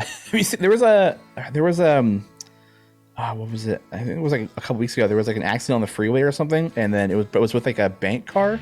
So money just went everywhere along the freeway. So people were stopping and just like grabbing money off the ground. It's like, I don't know. What was that question about? If we're talking about Xeraphon, about the legendary item effects. There's 2 of them that are the same. Yeah, I think that would be in a different design document than what we have, unfortunately. I'm just looking at the champion spotlight. Okay, does it list the legendary effects there? Oh, legendary. Nope. Yeah, legendary effects. Yeah. Okay. Yeah, sorry. I was having a moment. I'm like, I'm just going to go to the champion spotlight, take a look. Yeah. But I, for whatever reason, legendary wasn't sticking in my brain. Yeah. Twin Star 1, question. I'm a big High Rollers fan, and I have almost all of Aerois. Nice. I love the Aerois group. They're so good. Oh, yeah. Quillic is one of my go-tos for everything. Yeah. Any plans for Critical Role characters? Boy, do I wish. Spurt. Yeah, you see the hat? Yeah, we have Spurt. That's kind of the one we have right now, and probably the only one we'll still have in the foreseeable future. Critical Role is beyond ridiculous busy, and like we've said that the lead up time for a champion is like months long, and it's a lot of work and a lot of back and forth, and they're just so busy that we don't have time to fit. So we would like to. But Archon was on Critical Role too. That is true. That's true. Although technically Archon was a character and a champion before showing up on Critical Role. So really, because Archon has been Joe Manganiello's I know Archon's been around for a while. I just didn't know he was in the game before he was on Critical Role. Oh, that I don't. Okay, let me clarify. I don't know if he was in Idle Champions before he was on Critical Role, but Archon was a D&D character who was around before showing up on Critical Role. So, I mean, we have Spurt. Yeah. CMDR Xaris says, I just got home and hopped in. I have to ask, if we are celebrating the coolness of Zorbu, why is he not in your current formation? Because I have the Heroes of the Plains in my current formation. Lauren only plays with her friends. That's all. I mean, that's not exactly true, but sure. I just thought it would be fun to have a formation, and I'm going through the Icewind Dale stuff, and the honest answer, not just I like playing with my friends.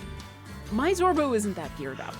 They've got decent gear, but I haven't gone through and actually had them kill a lot of stuff. Done the farming, yeah. I haven't done the farming with them because I am the player who is more of a passive player. I set it and forget it and then come back and do things, and so I just never did the farming for Zorbu. So my Zorbu isn't my top DPS.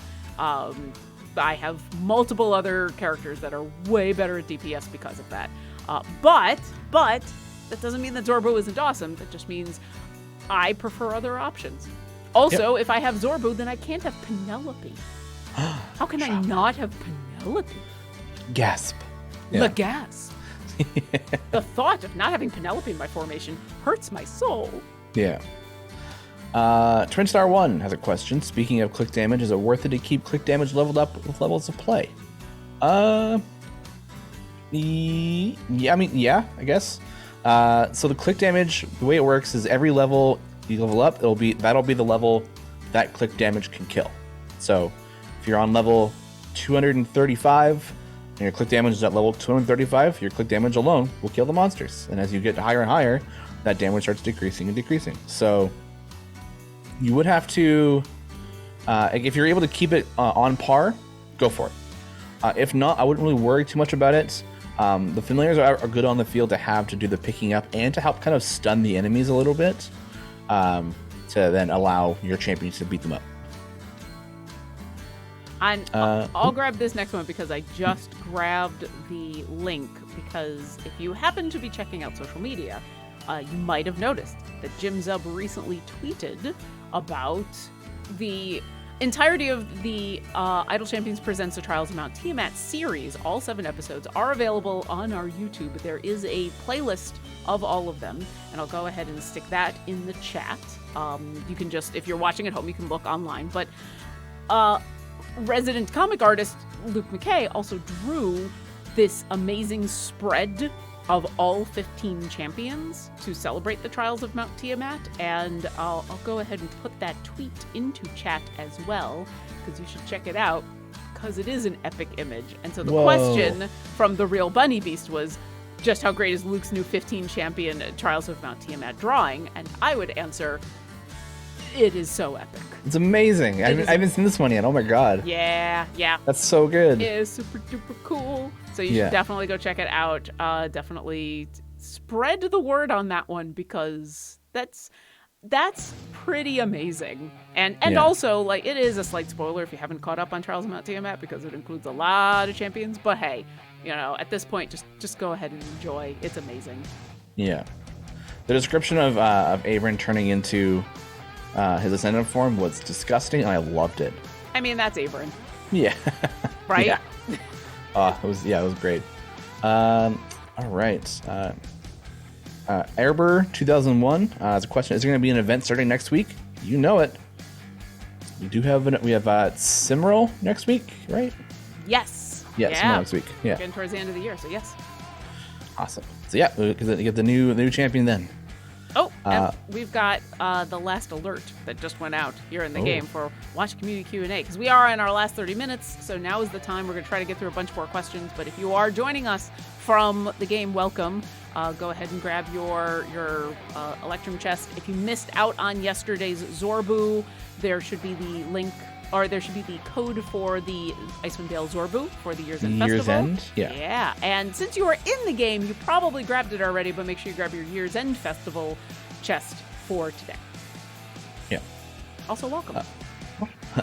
Feral Storm 201 question. For those of us who are addicted to speed potions, can we get an option to slow down familiars? I always run with flashing off because some of them are super mobile. Try the Atik as an example. Even with flashing off, the Pixie and other familiars are tough to look at. I don't, because everything works on this kind of the same frame rate, right? So if everything speeds up, then so does that. Then if familiars aren't doing that speed, then it just kind of looks weird.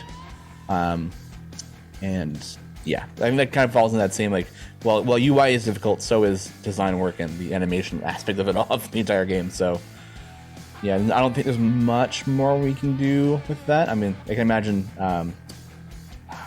what's that? The owl's name? Griff? Griff. I want to call him Grumpy. That's what I knew it was a G. I was like, is it Grumpy? Because he looks like he's upset all the time. Yeah, like a Griff with 10 times speed will be flapping very, very fast. He'd be a hummingbird. Yeah, exactly. Yeah. But that is one of the reasons. I have a couple of different reasons. Also because I'm streaming, so I try to keep the flashing to a minimum. But yeah, I disable a lot of the stuff. They're super cool. Every once in a while, I turn them all back on just to look at all the explosions, the blood, and and everything. I forgot about the frame rate. If you have it at like 30 and below, it just looks like a potato. I forgot that probably got added in. Yeah, it's a potato. I mean, this looks good though. I mean, it does. Yeah, fine. but some people have very strong feelings about 30 FPS and 60 FPS. So and that's fine. But also, listen, everybody's different, and use the frame rate that works for you. So yeah, I like my potatoes. Yeah. Twin Star question says, should I pull Ashara or put in Zorbu? That's a hard question for us to answer on this stream, mainly because we don't know what the rest of your formation looks like. But the next formation save stream, make sure you tune in, and we can help you there. Also, come to our Discord, discord.gg/idle champions. You jumped in. I know. just getting there. Sorry. No, it's okay. It's okay. It's good. I will continue to drink my drink. Yeah. Quietly has a question. Which ability do I take with Zorbu to make him permanently more powerful as time goes on? I might not be understanding how he works properly, by the way.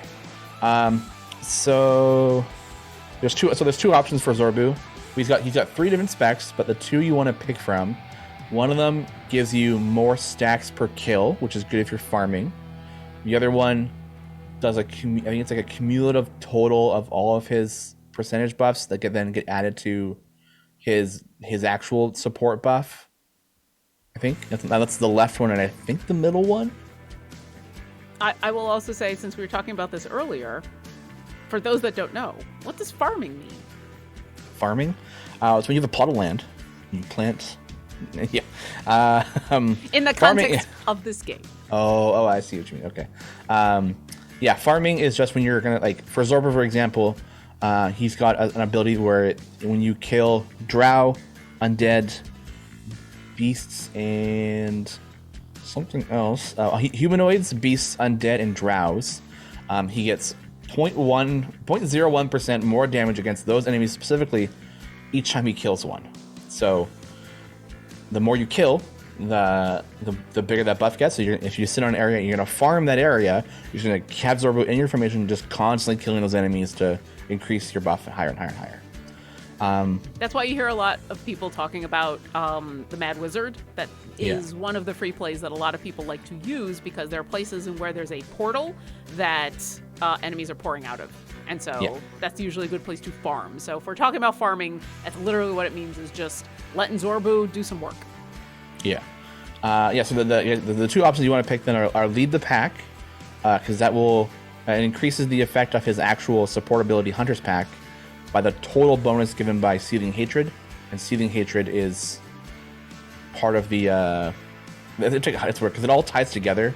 So you either going to go lead the pack, which is his left spec, when you want him to be like the super big damage, or if you're in that farming mode to increase your damage, you can use Focused Anger, which is the right hand spec. So left and right are the ones you want to pick. Ignore the middle. Curlian1 has a question. Is the cube a new familiar? Fairly new. It was given away during the Steam promotional time. That was in the summer, like August. Yeah, it was the cube and the pixie riding the corgi. Yeah, that one. So they were new then. They were Steam only for a while, but now we put them in the gem shop for everybody. So make sure you go ahead and pick it up. If you could name the next Modron core, what would you call it? Examples are music core. Why don't I call it the hardcore? I mean, now you're just asking for puns. I mean, yeah, exactly. You're just yeah. What would you call it? Well, we have moderate, or the modest, the strong core, the fast core. I guess we'll be the opposite core, the slow core. Slow core. Yeah. Night core. Yeah. I mean, I like music core, and then it's just all right. Everybody's a bard, but yeah. Lurking where can the ban wall be made to be 2020? No, we're happy. It might, as we start getting more and more damage to players, that ban wall will be going up and up and up, right? So yeah, it'll eventually change. This is the first time it's changed in a while, though. So it used to be, well, actually, it changed twice in my time here. Because it used to be like 1,000, I think, or something like that. And then it moved to 1,500, and then now it's up to the 2005. So yeah, keeps getting further and further away. I'm going to skip ahead to K. Maelstrom. What is the best way to level up event champion gear? Is it the patron chests or time gates? They're both really good. I think time gates will get you more gear quicker because you'll get a bunch of chests right away that are geared specifically for that champion. Yeah. And so, yeah, if you're looking to focus on one specific champion, a time gate is kind of your best way. But over the long term, the patron chests are also going to help a lot. It doesn't guarantee that you're going to get gear for that specific champion, but you're going to have more of a chance to get a lot more without having to open up specific time gates. So I say if you're looking to level up someone super quick, time gates are your way to go. Definitely agree. Patron chests are a good supplement, but because they target the whole group in that patron, they're not guaranteed for the champion you want. So definitely agree with that with time gates. Yeah. Strider X 2048. When are wild offers coming back? I need my golden flute and dragon. Well, they haven't disappeared. We had like a flash sale kind of go like a what we call there was a wild magic storm. That's it. Yeah, we kept making other jokes about it in the office, and I forgot what it was actually called. Yeah. So it was every 3 hours you got a new wild offer. That was a bit fun. We were thinking we might bring that back in the future, but now it's back to the every 12 hours per wild offer. So every 12 hours, and then if you don't get that one, it's then a new one in 3 days. Yeah. It was fun to do for a little while, especially along the whole Black Friday, Cyber Monday kind of deal. Yeah, but exactly. we're very aware that the more we make alerts in the game, the more likely we are to annoy people. So finding that nice line of we want you to know about cool things and we want to do cool, fun things for you, but also not increase the number of alerts in the game is always difficult. So yeah. And Creed Mister makes a good point. He says, that was fun, but killed my budget. We can't just keep throwing stuff at you to keep buying, because then you start getting, what's the word for it again? My brain has stopped functioning at this point. The wild, what was the surge? You kind of get worn out from all the purchasing. So so it's fun to do for a little bit, but we've gone back to kind of the more, the calmer pace of things. Yeah. Snobberger has a question. Says that with the new 250,000 familiar, would it be possible to have just a random familiar gem purchase that increase by 25,000 each time until you have all ish familiars? Oh, so you buy a random familiar for 25,000 gems each time? No, I think the cadence for the gem purchasing for the familiars are pretty good. Like they do go we have a pretty wide range. I don't know is that new familiar the most expensive gem familiar now? That's a good question. I don't know. See, or cost 25. Oh, okay. So it costs 25,000 more each time. So you just buy whichever new one you want, but then each time you want to buy a new one, it goes up by 25,000. Oh, I get it. Okay. Interesting. I don't think people would be happy with a random familiar because I know a lot of people who they only want to spend either real money or gems on specific familiars for specific reasons because, this is a charity familiar, or, this is the familiar that I get that's Baby Tiamat and it's adorable, or, it's, like a lot of people have very specific reasons to get the familiar that they want. So I don't know if that would be a thing that a lot of people would be happy with. Yeah, I agree too. We have some. I guess the definition of like what is because Gar was saying we need more familiars at lower gem values. I guess like what is your consideration for a lower gem value? Is the Almirage at 50,000 gems a lower value, or is Boo a low value? Like I think it's one of those things where like as you keep playing, you're going to be earning more and more gems. So if you want to save up for something, that is, we've had the Zorbo for a while at 200,000 gems. So attacking 50,000 more on top of that isn't all that much in reality. So, I mean, it takes some time to farm for sure, but it is something we're always looking at. We're constantly looking at, because we do want to have that spread. We want stuff that you have to to work at to earn, but then we do want stuff that new players can be able to achieve at least quick enough so that they can see what familiars can do because they are so useful. So we're always looking to take suggestions for those numbers, but it's going to be a balancing act for sure. Yeah. And the hardest part of that is if we did change the scaling of all the familiars, then it becomes a bunch of people have purchased these familiars already. What do we do for them, right? So. Yeah, because a lot of you who have been around for a while have seen we try to do right by our community, and where if we change a pack, especially if you've purchased it for real money, but basically anything that you get out of the game, if we change what you get in it or how much it was, we try to do right by you. So you don't have that, we've all had that moment of buying the thing and then the next day it goes on sale and you're like, oh.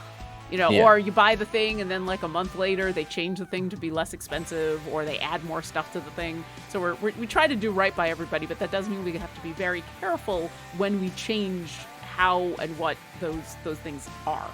Yeah. Monkey Porter has a question. How do people take those screenshots that show all of their unlocked champions? Is that in-game or is it an external application? Unfortunately, that is an external application. Please be careful when using those things. It does require the keys to your account, which means depending on how it's stored, they could access that at any time. So that is your official warning for using third-party applications for the game. Keith G says, can you level up gear from uncommon to rare or common to uncommon by leveling with blacksmithing contracts? No. The blacksmithing contracts will only increase the item level, not the rarity of said gear. But that being said, the item level will stay the same as your gear rarity goes up, so you'll be totally fine. Yeah, and it should. I was double checking what the verbiage was on there, and so I've got a large blacksmithing contract here, and it says grant 24 levels to a random piece of loot owned by the selected champion. So it is. Yeah. It's that moment again where we were talking about like loot levels, item levels, that kind of thing. It's not talking about the rarity; it's talking about levels. Yeah, item levels are very helpful. The rarity, I think the rarity does that buffs the effect by by a certain percentage, and goes up from there. So. Also, I should use some of these. Yeah. Half B is the question. Can there be a way to remove non-contributing members from trials? 66 DPS in 3 days shouldn't get full rewards or any. Well, that's not entirely fair. I do get your point of that. So it does suck to have a non-contributing member, especially if you're in the higher tiers of trials Mount Tiamat. But in the lower ones, it's not. Most people can finish that by themselves. So at least a person who was getting into the higher trials areas is definitely able to just do the kind of the first and second one by themselves. So, and I don't know how we feel about like kicking members. Maybe if it's like there hasn't been any like game what's the one here? Game activity in a couple days or something, then yeah, maybe we can look at something like that. But I don't know. That's a hard one. Yeah, and we don't know, and you don't know the reason why they stopped playing, right? Something might have happened, so it's hard to be like, oh, you had like, and that can be changed to, we're doing 4,000 DPS, you're doing 1,500. Like that's not fair. You shouldn't get anything. So we do have a great looking for group section on our Discord. So if you want to find like a party to run with the entire time, always definitely check that. There, sorry, I got very distracted leveling up my gear. No worries. Like, add some to this champion, and then Orkira, and then add some to this other champion, and then Orkira, and then add some to this champion, and then Orkira, and then Cruciferous Kale. Is there a key binding to add or remove a familiar where your mouse is pointing? Yes, you moist. If you put your moist you gotta somewhere. put your moist over here. So if you hold down the F key, if you're on PC, Laura, you were typing in the community questions doc. There's just F. I do that all the time. I'm clicked somewhere else. The number of times that so funny. If I wasn't careful, I'll just do this in chat, and all of a sudden I'll do that. And there's just F's in chat. F's in chat. I thought I was clicked on my game, but I'm not. I'm clicked somewhere else. But yes, if you hold down the F key, you can see all of the places where there's a little white box. those are places in where you can add a familiar. Yeah, now everybody's going to put F's in chat. F's in chat for familiars. And if you hover over while you're holding the F key, any of those places, it'll actually tell you what that familiar does. So for example, this is the random ultimate slot, or the specific one, or the place in where you can level up your champions, or if you put them out here, see, this is the only one that you can't actually get while there is a familiar there. Actually, you can do that with these, but yeah. So if you put them out on the field, but that's like the quick way of doing it. I would show you here. I'll show it in the ultimate bar, because here's the other thing I did with this formation is all of these are very specific familiars that are out because I like them, and they match up with all of my champions. Like, of course, oh, they do actually, yeah. Orkira has to have the Phoenix, and Whittle has to have Gerard, and Bailoff has to have the fun red panda on a bicycle, and everybody matches up, and everybody on the field. I'm that person. Yes, there's a lot of effort put into the familiar choices here. There is. Listen. When I sit down to play this game, I want my familiars to be matchy. Anyway, if you just aesthetics are so important. Yeah. If I can make a suggestion, I would like to be able to have my familiars be favorited, so that instead of it being just so what happens if you're holding F and you click on something? There we go. It puts out the next available familiar in your collection. And because I don't have the mage hand out there, that's the one that it went for. Yeah, it just goes in order, yeah. It just goes in order. So, there we go. Those are the first 3 familiars that are available in the familiar set. But I want to be able to... I want the first familiar that I put out to be Hoot, the overgrown owlbear fox, no matter where I am. I want to be able to favorite those. So that is kind of cool. My suggestion. You could save them to your formation. Well, and I do. So literally, I go through and I'll use the F key to get everything out there, and then I spend the few minutes, and I'm like, I specifically want the abyssal chicken to be here, and I want this to be there, and then I save my formation with all of those. So yes, I do all of that. Okay, all right, everybody needs to go back away. Sorry for the tangent, but that's what the F key does, and it is incredibly useful. Also, F's in chat. Curlian1 is asking, is it worth it to save for strong core or buy all the familiars? I think personally I would go with the familiars first over the strong core. Strong core is really only good for a couple champions specifically, so I think the familiars would be more beneficial in the long run. I agree. I have a slightly more nuanced take, which is if you don't have enough familiars, this is kind of my specific loadout of familiars for any of my formations, where I try to have familiars on everybody who is in the formation, leveling them up, and I try to have a full suite on the field, and then somebody on the roaming bar. And so if you don't necessarily need the exact same setup with your familiars, but if this, for example, is what you would prefer to have, I'd say work on your familiars until you have enough of them to be able to do that in all of the parties that you would have cores for.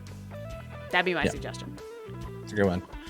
Kubu Plans has a question. Which monster consistently has the demon tag for Zerafont achievement? Vrox and Abyssal Chickens appear to have the fiend only. Is it actually for demon, or is it because fiends are a breakdown between devils and demons?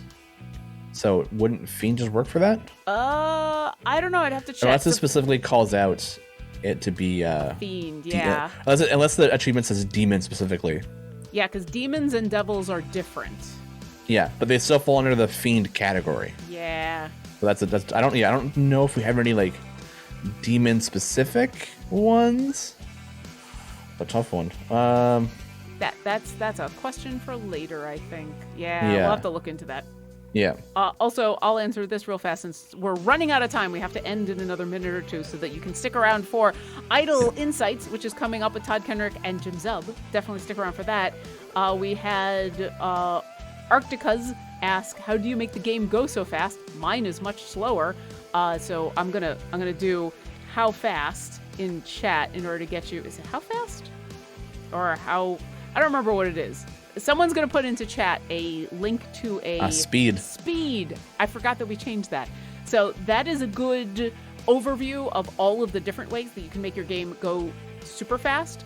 the basic way I've got it going super fast right now is I have a large potion of speed. That's kind of the main way, but I also do have Whittle and Briv in the formation, and they're helping a lot. But right now, I think most of the speed is coming from the large potion of speed, so using those potions can really help with the speed of your game.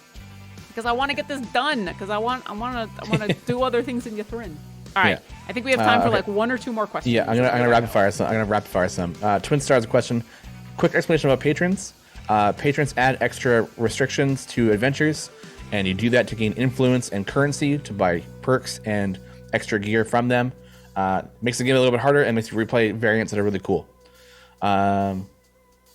Any way to make it so we click one away with either option. We don't see until a new event starts. Probably need more explanation on that one. It's not very clear on what that one's about. QE Mischief. If I have freely in my formation, I pull him out and I pull him to put Aaron in. Do I still get his bonus? Yes, as long as he's in the party. If he's moved to a different party, you will not get the bonus. And then I'm gonna answer Tranquil Wraith. I just bought Orkira, and I'm kind of new. Welcome. Also, you've made the right decision. Orkira is amazing. What should I do to start off? Lol. First off, welcome, and second off, if you are new to the game, just go ahead and pick some free plays and pick some variants and start playing and see how far you can go. Play around with formations. Play around with the champions that you have. When you hit your wall, which is the point in where you can no longer get further in the adventure, go ahead and complete the adventure, even if it's going to say, hey, you haven't completed this yet. What you'll earn is you'll earn stuff that will help you the next time you start an adventure. So yeah, just play around and then come to our Discord, discord.gg/idlechampions, because there's a lot of people there who can help. Also, you made the right choice. I'm going to help everybody in your formation. It's great. And with that, we got to stop. Because we have to allow a little bit of time for us to transition over to Idle Insights, which is starting up in about 5 minutes with Todd Kendrick and Jim Zub. So definitely stick around for that. Was this one live or pre-recorded? I don't know, but either way, it's going to be awesome. It's going to be good, yeah. It's going to be awesome because the two of them are fun to listen to and talk to, and I'm sure they're going to be talking about a bunch of different D&D things. Sean, thank you so much for joining me for this awesome show. Always. Thank you to both Martin and Mars for their awesome help with being moderators and producers in chat. We think you are amazing, and everybody in chat should give the moderators much love. If you do have any other questions, come to our Discord, come to the Reddit, come to a bunch of different places, and otherwise, we will see you next encounter, and happy Hanukkah, everybody. Happy Hanukkah!